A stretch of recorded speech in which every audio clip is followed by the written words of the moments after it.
सभी व्यूअर्स को मेरा नमस्कार। मैं हर्षिता जैन। आज के वीडियो में हम बात करेंगे कि किस प्रकार से कस्पल इंटरलिंक्स एस्ट्रोलॉजी ट्रेडिशनल ज्योतिष और केपी थ्योरी से डिफरेंट है।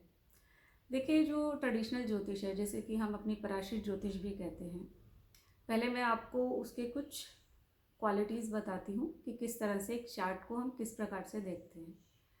देखिए, ट्रेडिशनल ज्योतिष में श्रीपति और दूसरे सिस्टम यूज़ किए जाते हैं हाउस फॉर्मेशन के लिए। लहरी और दूसरे अयनांश यूज़ किए जाते हैं।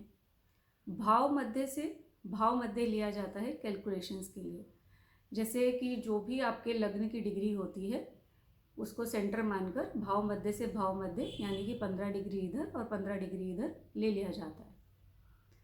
हमें बहुत से डिविजनल चार्ट स्टडी करने पड़ते हैं अपनी प्रेडिक्शन देने के लिए, जैसे D9, D7, D10, D60। Hundreds of वैदिक योगास की एक कुंडली में कितनी तरह के योगास ग्रहों के द्वारा बन रहे हैं उसको स्टडी किया जाता है। उसके बाद प्लैनेट की रेट्रोग्रेशन को कंसिडर किया जाता है। उच्च के प्लैनेट, नीच के प्लैनेट, प्लैनेट्स की युति यानी कि कंजंक्शन, और प्लैनेट की डिफरेंट एस्पेक्ट्स जो प्लैनेट अपनी दृष्टि डालते हैं उनको भी कंसिडर किया जाता है। तो कहने का मतलब, और सबसे इम्पॉर्टेंट, ग्रहों का बलाबल कि किस ग्रह में कितनी स्ट्रेंथ है।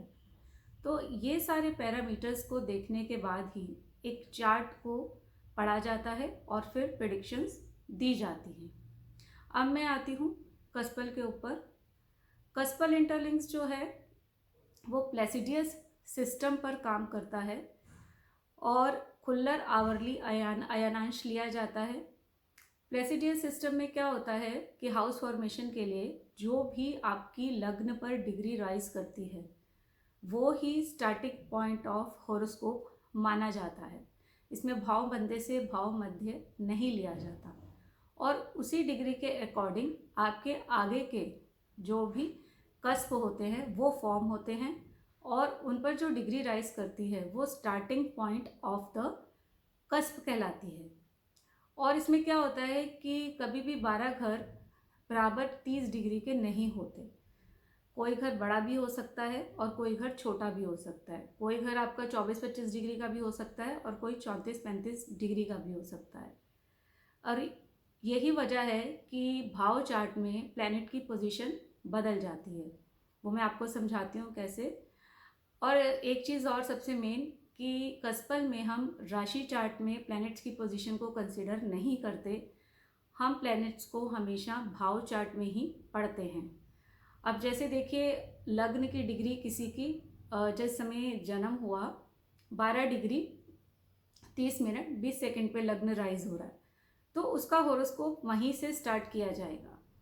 अब लग्न में उसके कोई प्लैनेट अगर सपोज 12 डिग्री से कम पर बैठा है, जैसे सपोज उसके लग्न में मंगल बैठा है और वो 4 डिग्री 20 मिनट का है।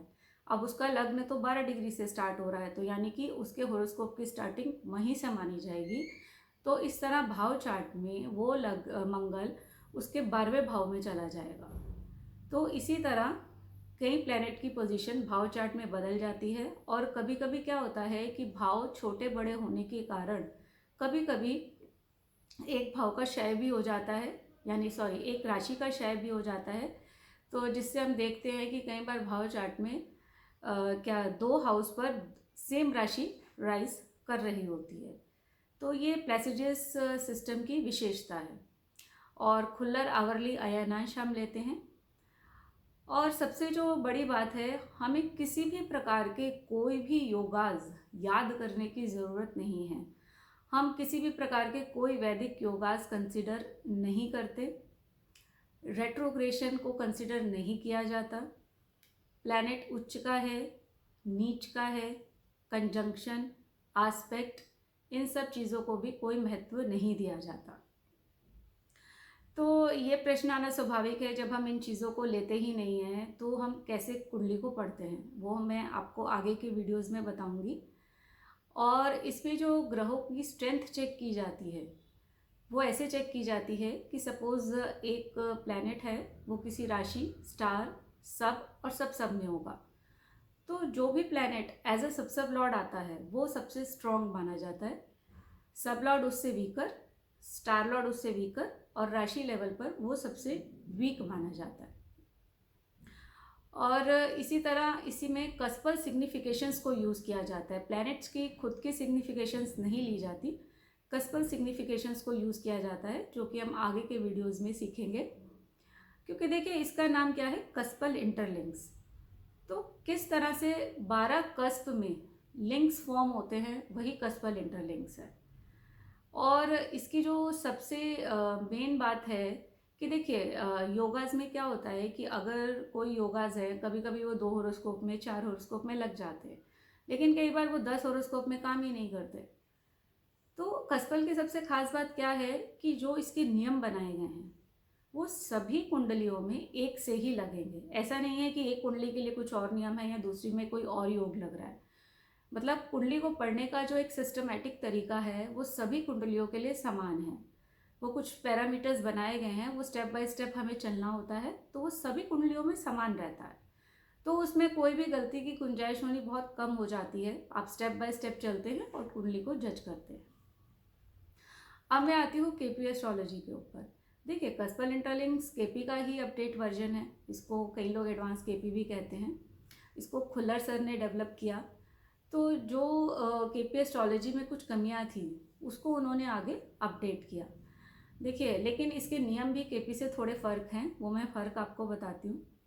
जो सबसे बड़ा वो है डिफरेंस कि केपी में 249 सब लॉट्स होते हैं, और हमें किसी भी कस्प का प्रॉमिस पढ़ना है तो हम उसके सब लॉट से पढ़ते हैं।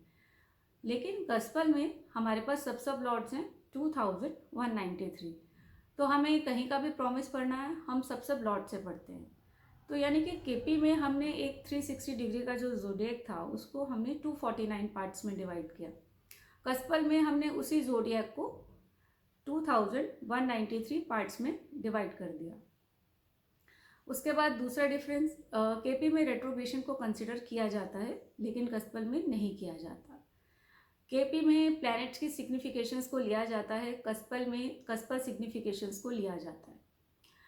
और केपी में अगर ट्विंस का चार्ट है, अगर सपोज उनका सबलॉट सेम है, सपोज अगर वीनस का सबलॉट है तो वो तो 9 मिनट तक चेंज नहीं होने वाला, तो दोनों ट्विंस का सबलॉट तो सेम ही रहेगा। तो वहाँ कोई ऐसा मेथड नहीं है ट्विंस का चार्ट अलग से पढ़ने का, बट कस्पल में मेथड इज़ अवेलेबल। तो ये मेन डिफरेंस हैं जो कि मैंने आपको बताए। अगर आपको वीडियो अच्छा लगा हो तो प्लीज़ लाइक और शेयर कीजिए और चैनल को सब्सक्राइब कीजिए और बेल आइकॉन को ऑल पे सेट करें, जिससे आपको आगे भी मैं जो भी वीडियो पोस्ट करूं आपको नोटिफिकेशंस मिलती रहें। Thank you.